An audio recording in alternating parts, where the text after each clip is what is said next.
Hi, I'm Sasha Ayad. It's August 2024, and here's what's on my mind this month. Quieting the mind and taking an exit ramp off the digital superhighway. Falling down the rabbit hole. This is a phrase I've said countless times to describe what it feels like to get pulled into the world of gender. Other expressions like falling down the well and being sucked into a vortex also feel apt. These all conjure up a feeling of being in this dark, distant place from which it becomes ever harder to escape or come up for air. And there's another image, one of drowning or being pulled down by an ocean current. I think the belief systems of gender identity and queer theory epitomize this feeling with their convoluted redefinition of words, their mind-bending denial of reality, and the way they draw many people deeper and deeper into a web of contradictory claims. For example, here's one claim, that someone's gender identity is a felt sense of gender, not necessarily related to their biological categories of male or female, and that it can be fluid and even change day to day. Yet medical interventions, which can change the body in concrete and permanent ways, should be fully and easily accessible by anyone who's seeking to realize their embodiment goals, that's a new term, even if these goals might change at a future date. Wow, it's enough to give anyone a headache, and of course, beliefs like this really disconnect people from reality. But aside from the claims and the ideology itself, I've been feeling overwhelmed by something entirely different, and I think, in fact, even bigger and more pervasive. And that is the force and pull of digital technologies.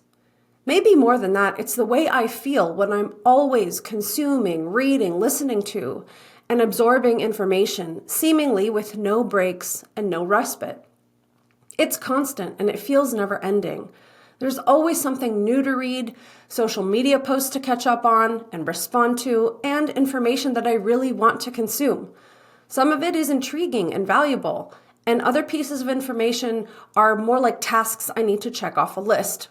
But the point is, almost every moment of my waking hours seems to be filled with a sheer volume and scope of brain activity that simply cannot be sustainable. It feels like my mind is sometimes careening down a fast-paced digital information highway, and I can't slow down and I can't find the off-ramp.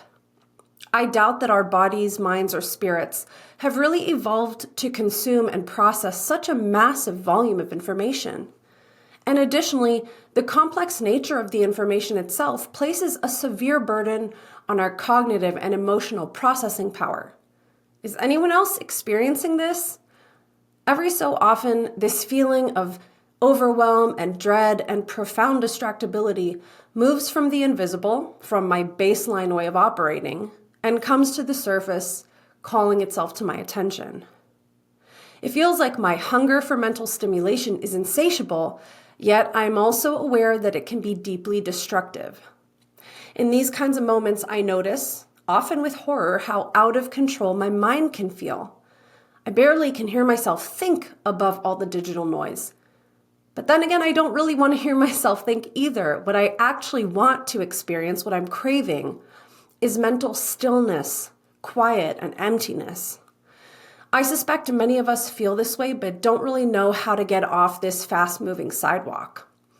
And I can't even begin to imagine how fragmented and overwhelmed adolescents might feel when growing up on devices is all they know. Now, here are some things I'm not always great at doing, but have made a really big difference for me when I practice them diligently. Morning meditations, just taking a couple of minutes of my day where I close my eyes and just focus on my breathing, trying to quiet my mind. Yin yoga practice, where you hold each pose for an extended period of time, sometimes 5 minutes or more. Being outdoors in nature with no distractions, especially when I'm sitting in my backyard, on my hammock, listening to the birds. And consciously reducing the number of things that I choose to engage with, read, listen to, or watch. This includes sometimes leaving my cell phone at home if I'm going out, for example, or having days where I just turn off all my apps and try to disconnect. I'm interested to hear from others because I know I cannot be the only one. So tell me, is this happening for you as well?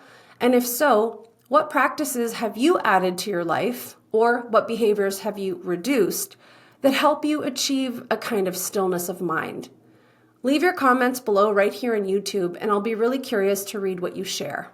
And of course, as always, you can check out the rest of this month's Substack newsletter, where I discuss ROGD Awareness Day, my thoughts on Jonathan Haidt's new book, The Anxious Generation. I tell you about a topic video I've done in my private parent membership group with estrangement expert Joshua Coleman, who joins me to talk about some communication strategies for parents, and we even run a few role plays together. I also talk about tips for parents who want to get their kids' screen time under control. Thank you so much for watching, and I'll see you next time.